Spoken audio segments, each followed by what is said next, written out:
Hello বন্ধুরা, welcome to my daily blog. আজকে আমার নাইট ডিউটি, তাই সকাল সকাল ঘুম থেকে উঠে একটু দেরি হয়েছে ঘুম থেকে উঠতে, তবু সকালবেলা উঠে প্রথমে ব্রাশটা করে নিলাম আর আমার বেডশিটটা চেঞ্জ করে নিলাম।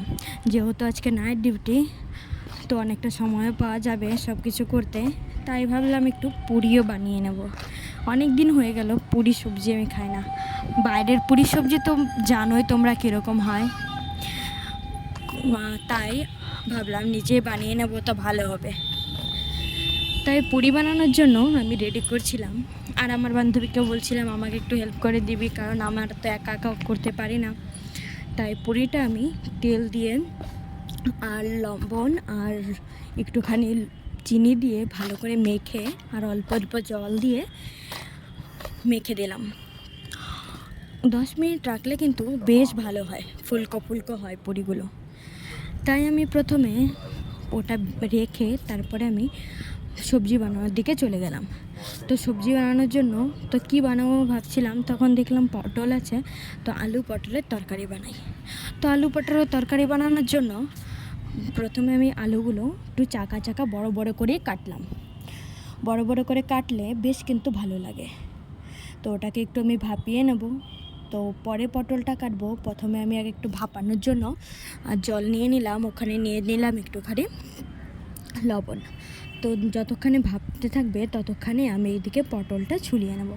তো পটলটা কেটে নিলে তাহলে ওইদিকে আমার আলু হয়ে যাবে, এদিকে আমার পটলটাও কাটা হয়ে যাবে। তো পটল কাটতে কাটতে আমি বান্ধবীর সাথে কথা বলছিলাম। রুমে একা একা কী করবো বলো, ওর সাথে কথা বলতে বলতে আমার কিন্তু দিনটা কেটে যায়। তো পটলটা কেটেও একটু বড় বড় করেই পটলটা কাটলাম। দেখো কি সুন্দর হয়েছে পটলটা কেটে। তো সকালবেলা উঠতে উঠতে যেহেতু একটু লেট হয়ে গেল, তাই ভাবলাম এদিকে পটল আলুটা একটু বেশি করেই বানাবো, যেন দুপুরবেলা ওইটাই খাওয়ার হয়ে যায়। কারণ আবার একটু দুপুরবেলা ঘুমোতে হবে, নাইট ডিউটি, তো বারবার তো রান্না করা যাবে না। তাই আমি পটলটা একটু হলদি দিয়ে মেখে রেখে দিলাম, আর এদিকে পেঁয়াজ আলুটা কাটা শুরু করলাম। তো এদিকে দেখো পেঁয়াজ লঙ্কা আর রসুন সব টমাটোর সব একটু গ্রেট করে নিলাম। তো ওইদিকে আমার আলু ভাপানো হয়ে গেছে, এদিকে আমি সবজিটা বসিয়ে দিই। আর গরম গরম পুরি খেতে কিন্তু বেশ ভালো লাগে। সবজিটা একটু ঠান্ডা হলে কোনো অসুবিধা নেই, কিন্তু পুরিটা গরম খেতে খুব ভালো লাগে। তাই প্রথমে পটলটা আমি একটু ভালো করে ভেজে নিলাম।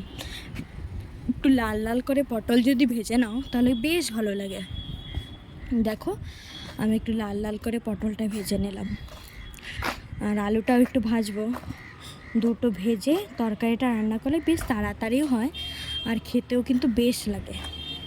তো পটল ভাজা হয়ে গেছে, এদিকে আমি আলুটা যে সেদ্ধ করা ছিল ওটাও একটু আমি হলুদ দিয়ে ভেজে নিলাম, ওটাও একটু লাল লাল করে ভেজে নিলাম। আর ওখানে যে তেলটা ছিল ওখানে আরেকটু তেল মিশিয়ে ওখানে আমি ফোড়ন দিয়ে দেবো, তাহলে তেলটা আমার খারাপ হবে না। তো 5 ফোড়ন তো ছিল না, তো আমি জিরা ফোড়ন দিয়ে সবজি রান্না করি বেশিরভাগ, তাই জিরা আর ওখানে তেজপাতা দিয়ে একটু ফোড়ন দিলাম। তো এই দুটো যখন ভাজতে ভাজতে ততক্ষণে আমি পেঁয়াজটাও দিয়ে দিলাম, পেঁয়াজ আর রসুনটা দুটোই একসাথে দিয়ে দিলাম, দিয়ে একটু ভাজবো। ভাজার পরে অন্য অন্য মশলা দিব। তো কড়াইটা এত বেশি জাল হয়ে গেছিলো, তার জন্য এরকম হয়ে গেছিলো, কিন্তু বেশ খেতে ভালো লাগে এরকম করে রান্না করলে।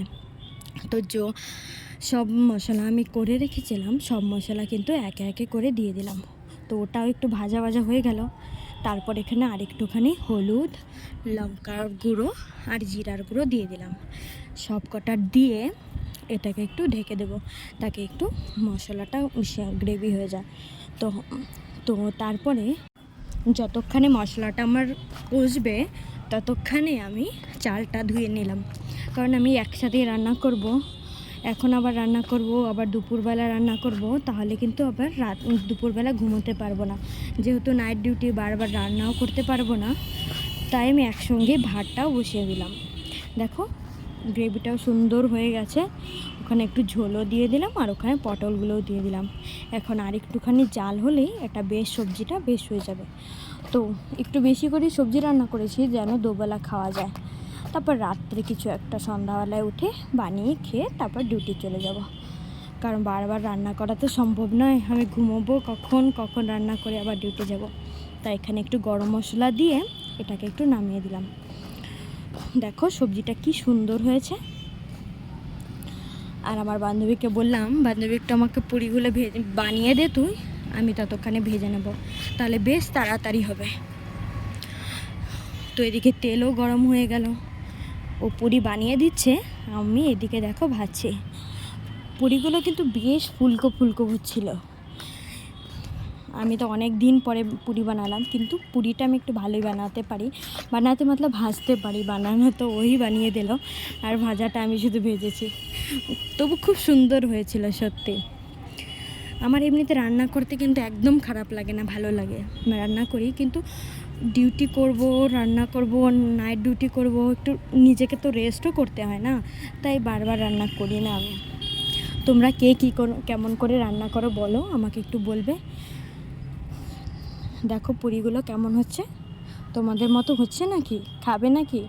দেখে খেতে ইচ্ছে করছে নাকি বলো তো? আমার তো বেশ খেতে ইচ্ছা করছে, দেখে দেখে আমার এখনও খেতে ইচ্ছা করছে। দেখো এইরকম করে সবগুলো পুরি আমি ভেজে নিলাম। এখন আমার খাওয়ার পালা। এখন পুরি সবজি দিয়ে খেয়ে তারপর একটু ঘুমিয়ে যাব।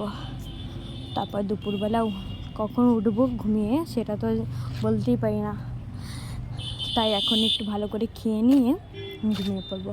আমরা দুজনেই বসে গেছি খেতে, ও বললো ও দেখাবে না, তাই আর কি তোমাদের দেখাবো না। কোনো দিন যদি ওকে আমি মানাতে পারি তাহলে অবশ্যই তোমাদের সামনে দেখাবো। দেখো আমার খাওয়া দেখে কি মনে হচ্ছে, টেস্টি হয়েছে না? তা আজকের ভিডিওটা আমি এতটুকুই, আর করতে পারবো না, কারণ আমাকে ঘুমোতে হবে। Tata, bye bye.